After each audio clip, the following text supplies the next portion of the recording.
Hey,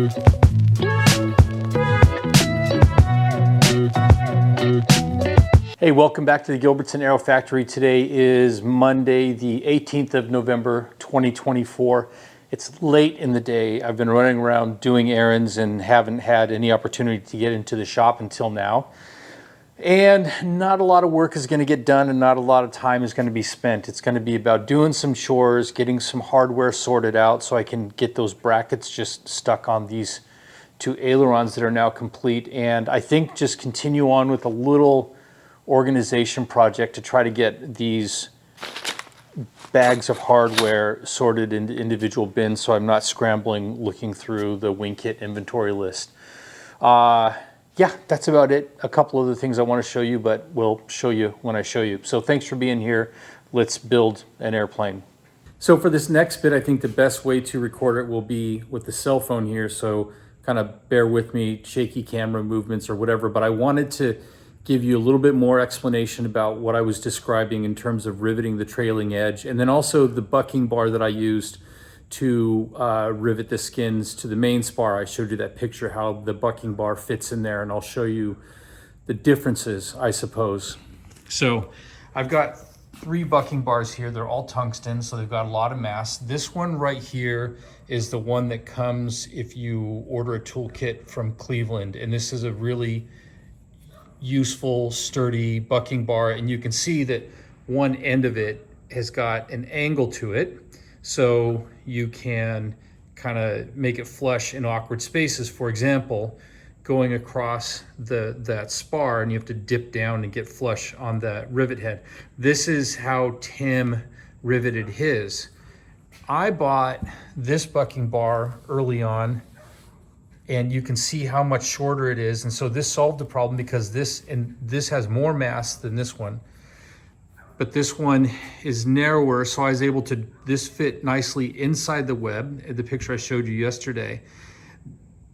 The other way that it works is that this little notch right here allowed me to, this is also narrow enough to fit between rivets, so that I could turn it in this orientation whenever I encountered one of those stiffeners. The stiffener would kind of fit right here. This would fit around it, and I was still able to buck rivets with that. I love this bucking bar. It's not perfect for every situation. There were spots when I was building the wings where there are stiffeners, and I would have to go with this one. Now this one is a specialty. It's just really for trailing edges. It's tungsten, but it's very small. And now I'll kind of show you how that business works. So down here in the trailing edge, you can see that this bucking bar perfectly fits that contour, so you can get those last couple of rivets right there. These were pretty tough to set to even get started. So basically you'd get it started here, and then as it squeezed, you kind of slide it in to get to the final height, so that the rivet is properly set. You can see here that this no-hole yoke and this bucking bar, they're very close in the size that they are. Tim doesn't have one of these, and he didn't need one of these, but when he came over and visited my shop, he told me that his no-hole yoke actually has a thinner nose on it than this one. So he was able to do this, set those just using the squeezer, whereas I couldn't. Anyways, that's all about that. So I know that this video is just a little bit longer than most of the ones that I've been doing. Only because I'm trying to keep it like sub 12 minutes usually, because that's probably the length of my attention span usually. But I'd be curious to know what you guys thought, if going up to 15 or 20 is a bad or a good thing. Yeah, so it's not like I didn't go through all of this hardware when I got the wing kit. I did. I inventoried every single piece of it. I labeled it. Some things I kept in the bags. The problem, or a problem with the bags, is that oftentimes what Vans does is it's a bag of hardware and it's mixed hardware. So it just says bag 823, and in bag 823 are 4 different size of bolts and washers and whatnot. And then you have to figure out what those are. And the reason I imagine they do that is because they have these bags for a particular section of the kit, and that's all fine. But when I did the inventory, it will end up that you will have dozens and dozens and dozens of separate little bins, sometimes for maybe 1 or 2 washers. And now, after having been away from the shop for a long time and trying to reacquaint myself with how I had everything laid out, I think it would have been a good idea to just go ahead and do the dozens and dozens of bins. It would have paid off instead of leaving some things just in bags, because if it asked me to find an AN 960-10 washer, I just want to find the bin that says that washer. So if I have my bins grouped by washers, grouped by bolts, grouped by rivets or whatever, yeah. And so that's what I will do. I'll kind of pick my way through it, but on this particular occasion, I at least got sorted out and labeled the hardware for attaching these brackets. And so what you see me doing down there, we talked about a little bit, was trying to see what it was going to take, and discovering that it is exactly what Tim described. There is just no easy way to get those things screwed on, get those nuts run down onto those bolts, and then ultimately torqued. Not only is it a tight spot, like you can't get a socket over the nut, which is what you want, but even on the bolt face side, you're working in a very narrow space, so you can't even do much of a turn on that side. And whenever possible, you want to avoid turning the bolt face anyways, because you're trying to avoid creating wear where the bolt passes through the material. So anyways, it all, I'll show you what happened with it here in just a second.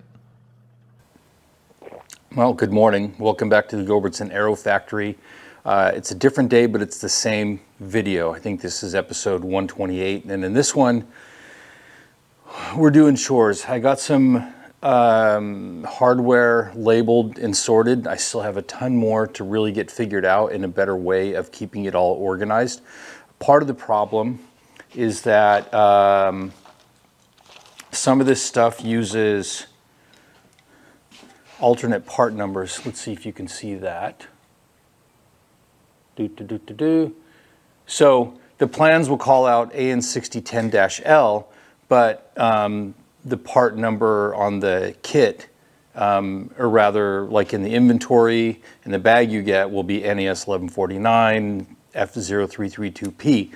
So cross-referencing alternate part numbers and that sort of stuff. The reason that I vanished last night and came back this morning is because the brackets, especially the outboard brackets, they have an extremely narrow channel.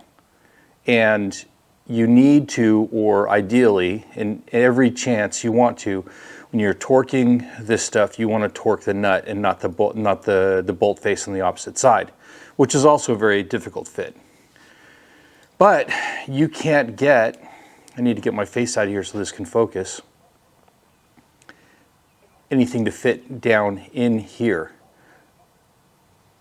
It's just too tight to get down in that channel.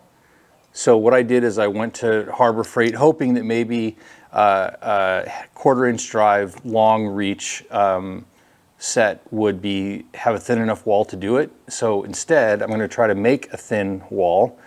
I don't know, we'll find out if I can shave this down just enough to get in there to torque these. Otherwise I'll be doing like Tim and just doing a 1/16 of a turn at a time for the rest of the day to get all of these 10 nuts and bolts done.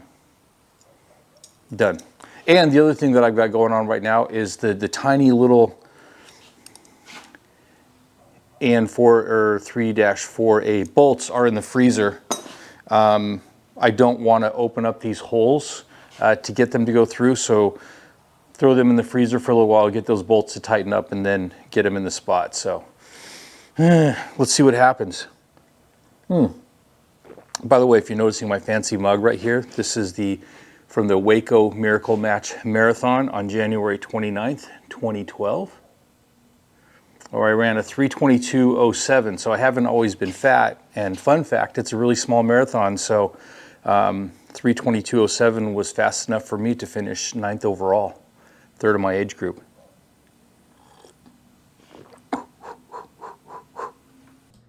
So here we go, trying to find the best way to shave down the sides of this 3/8 socket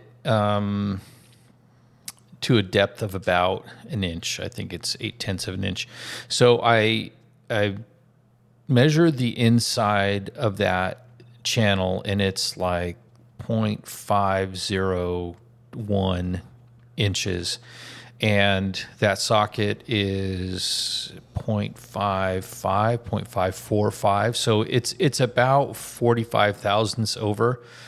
I tried the Scotch-Brite wheel, I tried the sanding disc, I put it in the vise, and I tried using a flap disc. And ultimately what I ended up doing was putting that socket on an extension so I could control it without burning my fingers, and then using a little piece of wood. And on the sanding disc, I would use the piece of wood to force the side of the socket against the disc as it turned, and then with the extension that I had in my hand there, I could rotate it. And it took quite a while to get it done, but let me tell you, it was worth it, because it did work out, and ultimately getting those things installed became a much easier task.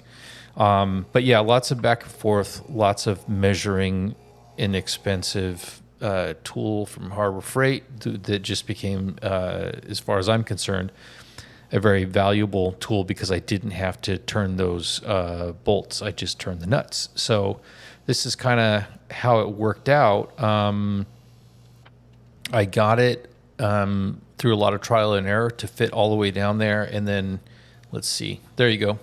Shaved down, relatively clean for a home job. And there you go. It fits all the way down in the channel. So the rest of this became very easy. I did spend,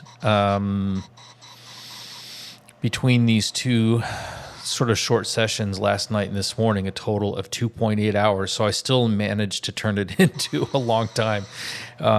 It took me nearly 3 hours to get these things attached, and it probably took Tim less time to do that. But I would argue that I was less frustrated in the process. Now, torquing these things, the torque values for these AN3 bolts and the AN1035, I think, nuts, is 20 to 25 inch-pounds. You have to account for torque drag on these nylock nuts. I measured the drag to be, well, it was less than 10 inch-pounds, and the Vans manual says that when using these nylock nuts to use 28 inch-pounds, and that seems well within the margin of error between 20 and 25. Add some drag torque, which we know is less than 10 pounds, and so that's what I used. And the same thing, the inboard brackets, they have 3 bolts. One of them goes through a nut plate, and the same thing, the drag torque was, when I say less than 10 inch-pounds, I mean that my torque wrench doesn't go below 10 inch-pounds, and it was able to, get those run all the way down to the washer before experiencing thing breaking over at 10 pounds. So 28 inch-pounds all around, and then torque seal to get it. I did torque seal. You'll see me flip over the ailerons when I apply the torque seal, because I think that without removing the ailerons, that would be the easiest way to inspect them, would be from the bottom. So we'll find out. But yeah, these things are all together. I did have a mild moment of panic last night when I went out to grab a beer and I was reading the plans for the flaps and panicked for about 20 minutes thinking that I had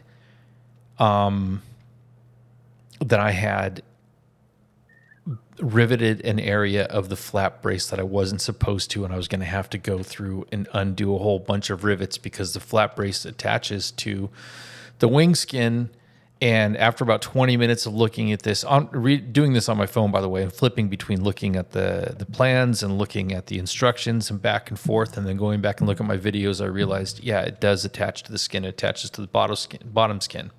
And if you look at this image right here to the right, you can see the flap brace hanging in the wind because there's no bottom skin for it to attach to.